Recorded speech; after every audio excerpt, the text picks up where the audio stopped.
We are here at East High to share some information about East High School and some of the work we're continuing to do to support the building.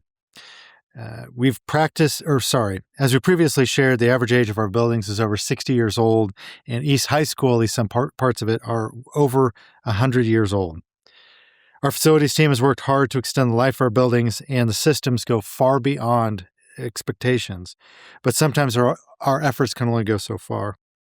Over the past few years, we have repaired structural issues at East and North High Schools that have required extensive and expensive repairs to their buildings due to their age. Those projects prompted ongoing structural inspections at all of our buildings that have been built prior to 1950. Those assessments found new issues at East High School.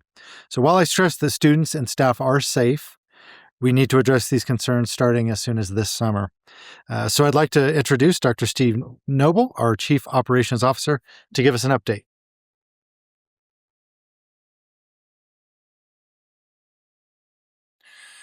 We have been doing ongoing structural analysis at East High, which can take up to 9 months in a school this size. Recently, engineers discovered a concern in the oldest part of this building, and some may know the name of this oldest part as Roosevelt Junior High. So it was an original junior high school that's now been attached to the newer portions of East High. We rely on the experts, and according to the structural engineers, there's a need to repair failing concrete floors on the first floor of that section of the building. We found deteriorating concrete that's separating from the floors. There are falling concrete joists and concrete throughout the supports of that floor underneath, and we'll show you that momentarily. So I'm going to point to the video here and show you how the inspections sort of occur. And in this particular building, we leveraged the use of a robot because the spaces between the ground, the actual ground, Mother Earth, and the concrete joists and subfloor are so small that it's difficult for a human being to actually navigate underneath there. Everywhere you see a red dot, and the size of the dots will vary, that's a part of the pitting or the spalling of a concrete floor underneath. So portions of the floor have fallen loose on the ground. Wherever you see a thin red line that's sort of linear across a hallway or a classroom, that represents a crack that has been discovered underneath the concrete floor. Some of those cracks are protruding clear through the top of the floor. Some haven't gone all the way through, but those will be your thin lines. The thicker red lines represent the concrete joists underneath the floor that support the entire concrete floor. Everywhere a thick red line has been identified is an area that particular joist also is spalling, meaning concrete is falling away from that joist. Many pictures that you'll see will show exposed rebar as part of that situation. So as you can see, here's an example of a concrete joist that is spalling or concrete is falling away. Same with the next picture. Same all up in here. You can see rebar exposures here, and various places throughout over there. And if you were able to zoom in, you would see portions of the floor in between those joists that are also falling and spalling away. So all of that we hope to show you in real time here momentarily as we do our little tour. Looking at the images everywhere, you see those spots that I just identified. And I want to reiterate what Superintendent Bielefeld also said, that students and staff are safe. We have monitors in place to measure any changes to the building, but we do need to address this issue soon. When school ends in May, we will have crews remove the floor and the joists of the first floor hallway and put in a brand new floor and subfloor. The goal is to have the hallway floor replaced before school starts in August because it connects the Fine Arts Wing, which is a newer portion of the building, with the rest of the school. Once the hallway is done, we will start work on the floor issues under the classrooms and the offices that are also contained in the first floor. That work will happen during the school year, which means those spaces will have to be temporarily relocated next school year.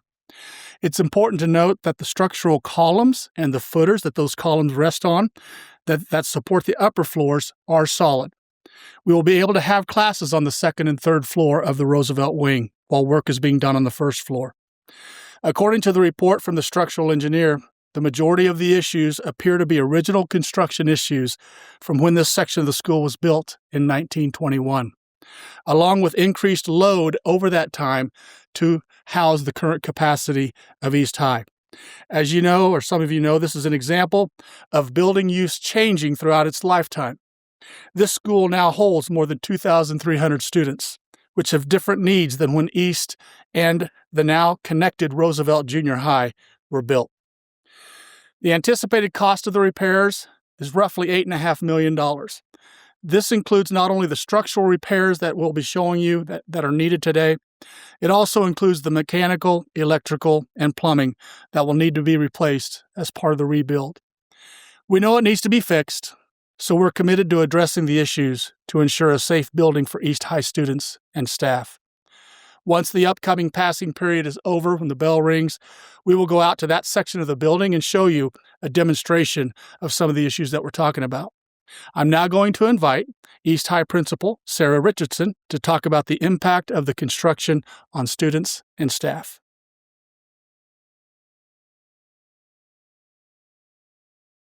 All right, thank you. Like they said, my name is Sara Richardson. I'm the principal here at Wichita High School East. We are the largest high school in Kansas, and we're the oldest high school in Wichita. And so on any given day, we load in and load out about 2,600 people with students and staff on our campus, which is not including the WSU Tech relationship we have with our partners. We have stood at the corner of Douglas and Grove for well over 100 years. Our East Side building turned 100 in 2023, so we're going to turn 105 this fall. And then, therefore, the West Side building that we have, which we call the Old Roosevelt, will turn 105. 103, 105, yep. Math is right. And so we've just been through the ringer the last few years. In the last 10 years, if you've driven by, you've seen multiple areas of our building under structural repair, scaffolding. We moved 18 teachers in our science wing just a few years ago when we were having structural issues on the east side of the building, which was our old traditional gym for those of you who've been around Wichita a long time. And those have been, those staff had all moved back in and are doing great. With the new repairs being needed on the west side, we're going to have to move 5 world language classrooms, a culinary lab, and a early childhood development classroom, which is next to our daycare, our child development center, which is not impacted because it's part of the 2008 bond work that went on. That classroom will need to be moved, which causes a few more kind of ripple effects. So I think by the time we're all said and done, honestly, we're going to have to displace and move about 15 staff here. We do have an administrative office in the west side, and that will include our athletic office, our athletic administrator, an assistant principal, a counselor, and so forth, that will need to be moved for the entire year next year. I've met with my staff, and I've met with those impacted. My staff are great. Of course, they have concerns and they're nervous, but it's the end of the year. But we're going to come together kind of as a family like we've done in the past and get them packed and ready to go so they can vacate those spaces on the last day of teacher contract, which is May 22nd, because we are hoping to begin work on May 25th, 26th, so we can get back in August. It's not very long for August. I was just working on the calendar a minute ago. Of course, safety and just loving our staff and students is our top priority. Everything else is structurally safe on that side, so we're good to go to continue to have school in August, assuming the hallway gets repaired, and we'll be able to welcome them back. One thing that's exciting, though, is we only have 6 days left for our seniors, and in this site at the corner of Douglas and Grove, we will graduate the 148th graduating class of Wichita High School East, and then based on my rough estimate, we will graduate the 58,000th graduate of Wichita High School here in May. And that's just something to be excited about. And, this is I would say not a tough time, but an inconvenient time as we deal with repairs and structural things. But we certainly want to keep our beautiful building. If you live in an old house, I live also in a 100-year house in the neighborhood, this is just kind of some things we have to do to ensure that we get to stay here and continue to educate the portion of the city that goes to school here, and love on our kids. So that's where we're going to go, and we appreciate the district support and really just appreciate the staff and their flexibility. So.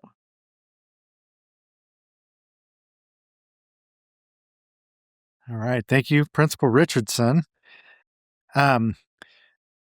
Pivoting just for a second to talk about another topic, Principal Richardson sits on the CASHA, the Kansas State High School Activities Association, the board of directors for CASHA, and not only has Mrs. Richardson, but several students from the district have been part of championing girls flag football becoming an officially sanctioned sport for next year.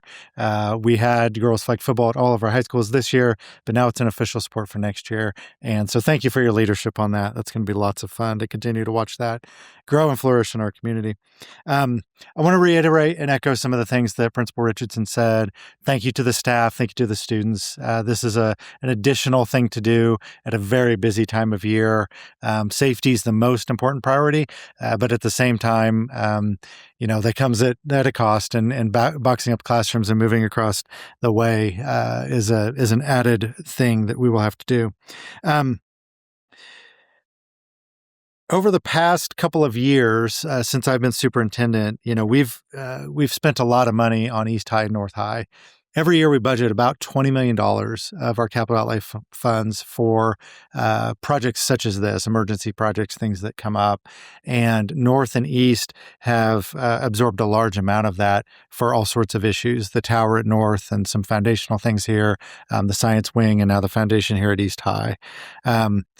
Our capital budget can only go so far in maintaining all of our, 85 plus buildings across the district. So that's part of why last night the Board of Education heard and had a good, robust discussion about a bond proposal that they will be voting on in June. A successful bond issue would give us funds that we need to restore, do restoration work at East and at North, along with several other strategic projects across the district. Doing that also frees up capital funds for all of the other schools in the district that might not be impacted by the bond, because that capital budget has been absorbed in a large part by these two projects. It's definitely worth it, though.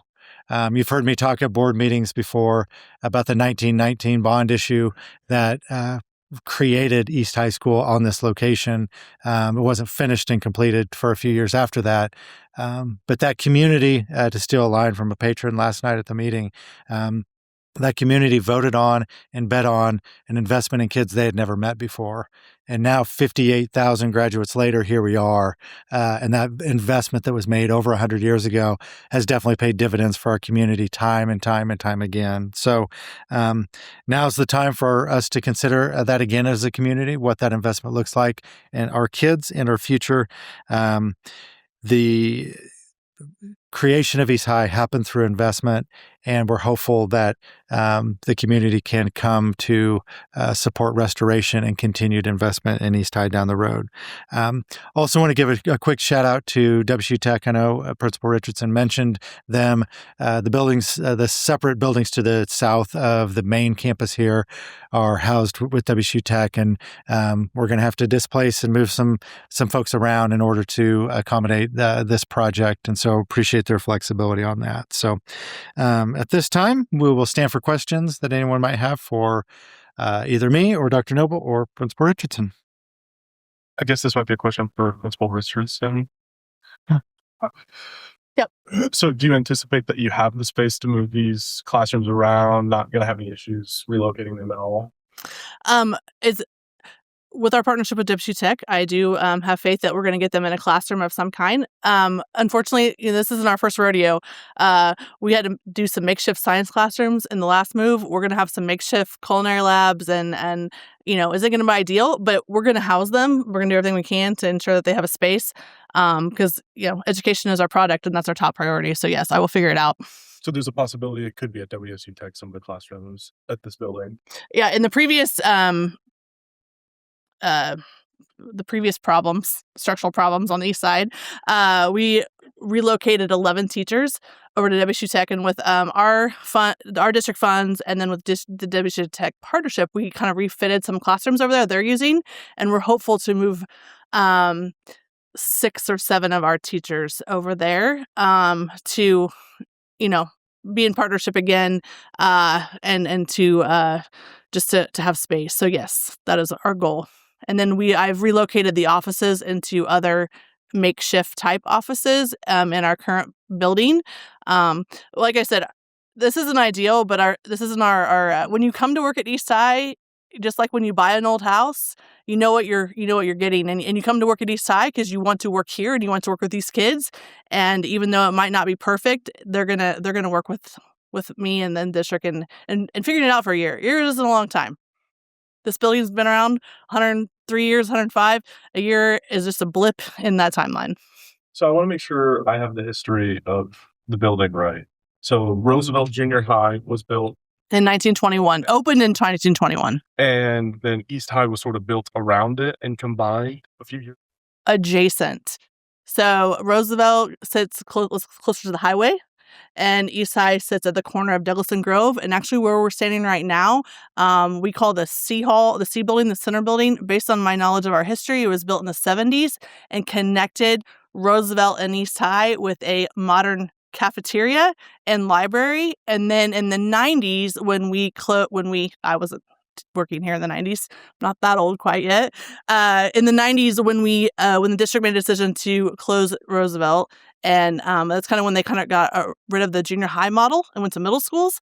They actually reconnected more efficiently both buildings, and that became a portion of East High, and we still use the library. But so the center area was built, I think, in the early 70s, and if we like to call it the pond with our statue, in the original construction, that actually sat between the two buildings. As kind of a architectural showcase piece, and so the district made a decision at that time to move it towards Douglas. One thing we do really well in this district is honor tradition and in the past while bringing on the future, and that's one way they did that. Good job. Anything else? Would you take questions on other topics or just Sure. Lewis? Yeah. I'm curious. Last night there was a person who spoke in public forum about Chester Lewis, the future of that site. I'm curious what the district's rationale was for not having that early childhood center that was on the February 2025. Why that was. Yeah, it really was based on community feedback. So we heard from the community throughout the last bond issue vote in February of 25, and then as our continued engagement has gone on, asking us to look at repurposing buildings instead of building new. So that was a bit of what the community had said. We'd like you to explore all of those opportunities and options that you have instead of building everything new. How can you possibly use existing buildings and repurpose them? The OK Elementary site current footprint is bigger, so we can consolidate multiple programs from different early childhood things, which was the vision of the other early childhood site at the 17th and Hillside, Chester Lewis current campus.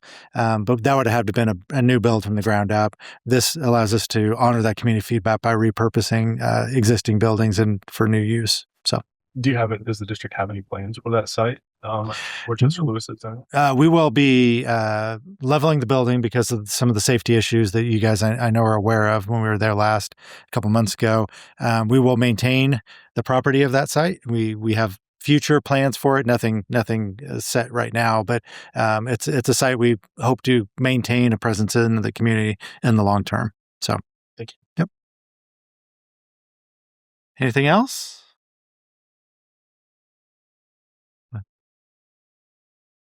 All right.